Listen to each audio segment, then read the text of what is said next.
Thank you so much. Stay with us during this conversation as well. Now it's my pleasure to come back to the studio and also our guest in Russia. You know, it's 1 month. How should we see the performance of the Taliban for the past 1 month? How much would that tell us about their possible performance in the near future?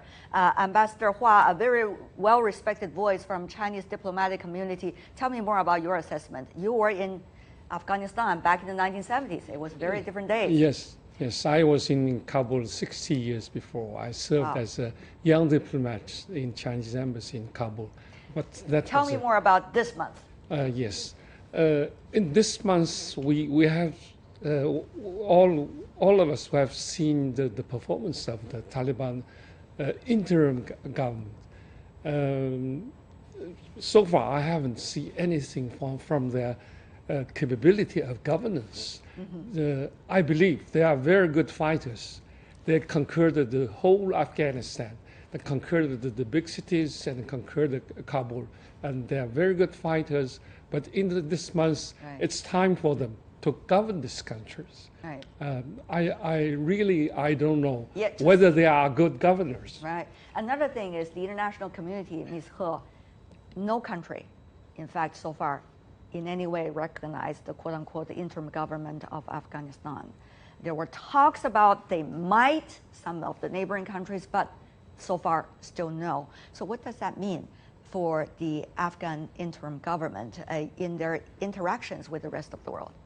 Well, I think the reason why those countries, even including Turkey, now hold back their decision, saying they are going to recognize Taliban government. The reason is because after this new government, this cabinet now unveiled, and then people feel quite disappointment to see, because all those key positions, those ministers, even though it's called acting caretaker, but all coming from Taliban.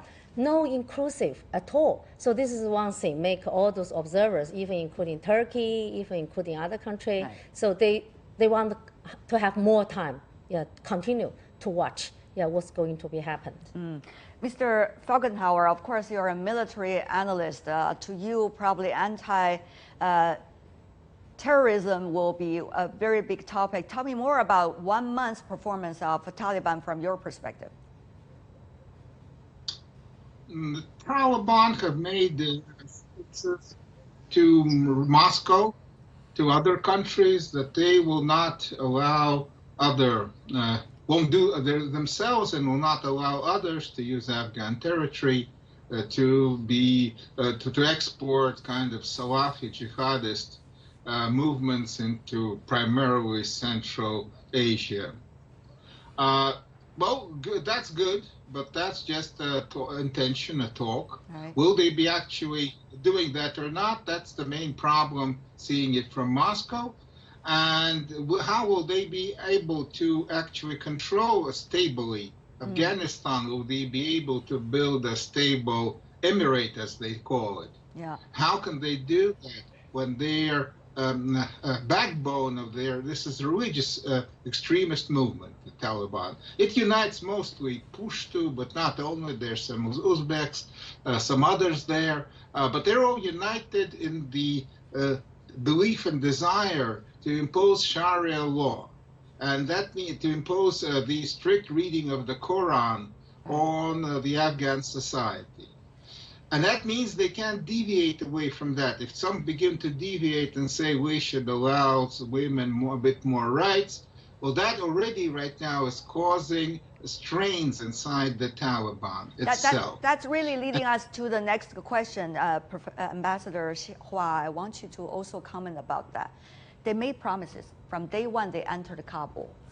For example, about women's rights, about education, about the wardrobes of women. I still remember talking to the spokesperson of the Taliban for the very first time, and they were talking about all kinds of wills as long as it is fitting for the kind of work that they're doing. But obviously later, burqa is being required in universities for women, and it's segregated university, not to mention many of the other things. So Ambassador Hua, China also says, listening to their words, well, watch their actions.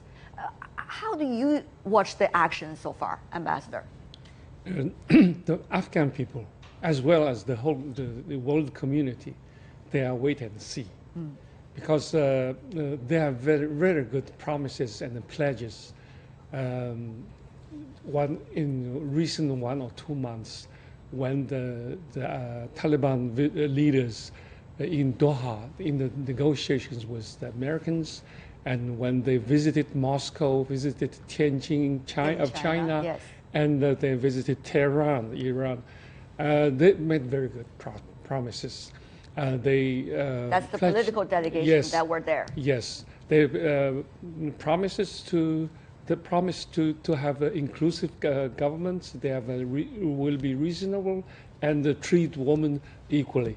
That was sound very good, but people, Afghan people, and as well as the world community, have the reason to distrust this regime, because 20 years before, when they ruled, that the government of Afghanistan, that was government has very close association with terrorist groups like Al-Qaeda and ISIS, and they are very radical and very religious governance. But they said they have changed.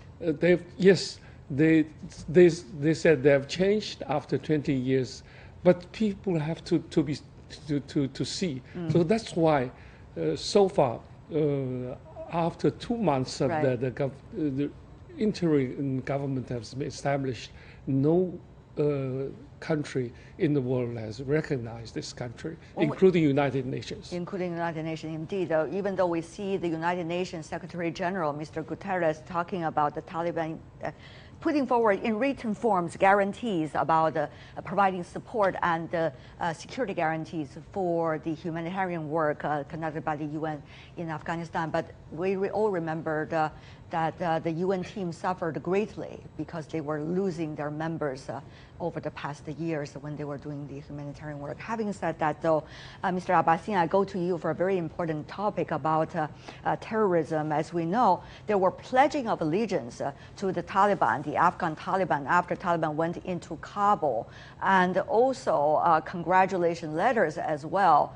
Now, the Taliban saying not using Afghanistan as a jumping board for any terrorist attack against other countries, but how would they be able to guarantee 1 month from earlier coming into Kabul? Do we have a clearer picture, Mr. Abbasine?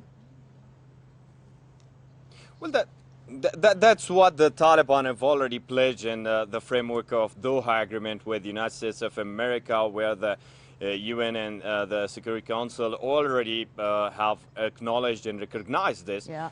Since that, there were a lot of claims, like in November 2020, the NDS, former NDS of Afghanistan, claimed that al-Misri, one of the Al-Qaeda senior member, was killed in Afghanistan, in a province where it was safe holdouts of the Taliban. But the Taliban rejected that, and they said there is no such thing. They have been claiming that there would be no such thing. And when, according to the Taliban spokesperson and their senior leadership that I've been talking with since last years, they say, when we say it, we mean it. And that's why we are going to the governments, the age or all the era of the Taliban since their becoming in Afghanistan. It's 30 years. So they believe that they want to govern in the country and they don't want to have any ties, and that's why they have guaranteed it. But again, it's too early, and it's all, if we collect all the path, it's now 3 months that the Taliban started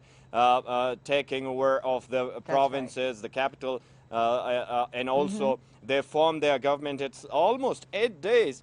So we have to wait that what would the Taliban deal with all those groups and the extremists and terrorists and all the claims that the Taliban still have ties with, and they reject. So we have to wait. That is why people talk about the SCO, the Shanghai Cooperation Organization. Mr. Felgenhauer, that was an organization originally established to fight against terrorism. You know, China, Russia, and some of the other countries. Now Afghanistan, Pakistan, India are all becoming members of SCO. So how far do you think this regional platform will be able to help and at least support Afghanistan to fight against terrorism? And how much do you see the attitude about that toward a new quote-unquote interim government in Afghanistan, Mr. Felgenhauer, briefly? Well, the Shanghai Organization when the was formed. scenarios Mr. Felgenhauer, are changing. please. Mr. Felgenhauer, please. Yes, its prime objective is to keep the stability of Central Asia. And it was formed when Afghanistan, under the Taliban, actually, the previous Taliban government, was seen as a grave threat to the stability of Central Asia. Okay. Of course, since the Shanghai Organization has expanded, but the core mission has stayed. And now comes the time of test. It worked up to now rather good. Central Asia is stable. There's economic development. It's good, and it expanded and seems to be working. Will it muster capabilities to meet the other challenge? Because this was all happening while the Americans were in Afghanistan, right. and they were the main objective of the jihadists. And now they're gone. And the jihadists will be looking where they're going to use and where they believe there is a possibility of destabilization. And there is an internal possibility of destabilization of Central Asia. That's a real threat. It is a real threat. What, let me ask the other yes. two guests before we go. We only have 1 minute left, so 30 seconds for both of you. What can we expect? As CEO, they're going to have a summit very soon. Ms. He first, and then go to Ambassador Hua. Yeah, of course, as our Russian colleagues just mentioned, SCO will further, have a close cooperation to secure those border security, to preventing any those conflicts spill over to all those Central Asian countries. This is number one. Number two, I think nowadays some like Tajikistan, Kazakhstan, now they are facing some pressure. How to handle those pilots, because lots of airplane now those pilots has landed in those Central Asian countries. They don't want to come back to the Taliban's regime governance. That's Afghanistan. So they want to go to any other places. Of course, they want to go to the United States. Okay, so those the refugees and also the displaced person, what to do with them. Yeah. And finally, Ambassador Hua. Yes, SCO, originally it is an anti-terrorist and yes, anti-terrorist organization, and all its members are Afghan neighbors, the Central Asian countries, the Russia, China, and Iran, and all these countries, they are the neighbors. Right. And I believe SCO will be very favorable. I think it will be very good for the security and to fight against terrorism in Afghanistan. We'll see how it would serve as a platform eventually. I want to thank all of you for giving us a rich insight into an ever-evolving issue. Ambassador Hua Liming, Ms. He Wenping, Mr. Pavel Felgenhauer, and Mr. Zmayalai Abbasian, really appreciate it. Thank you so much. Really appreciate it. And you're watching World Insight coming up in the program. The country's livestock industry, a lifeline for many Afghans. Hear the story of two nomadic Kuchi herders whose job make a big difference, no matter what, in their community. 80% of Afghan people.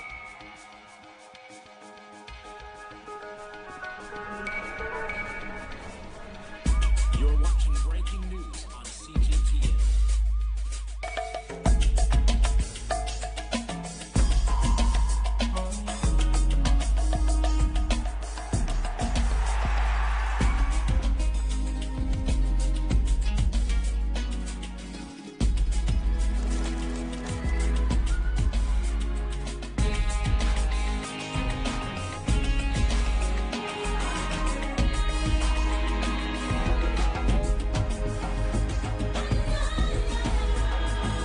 CGTN with the latest market-moving headlines from around the world.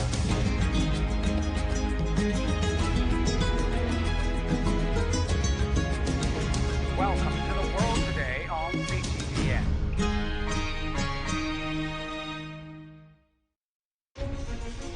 Images may appear to be identical, but looks can be deceiving. The difference is not always obvious. It has to be discovered. always different sides to a story. We put the focus on the details. To see more, to understand better. CGTN. See the difference.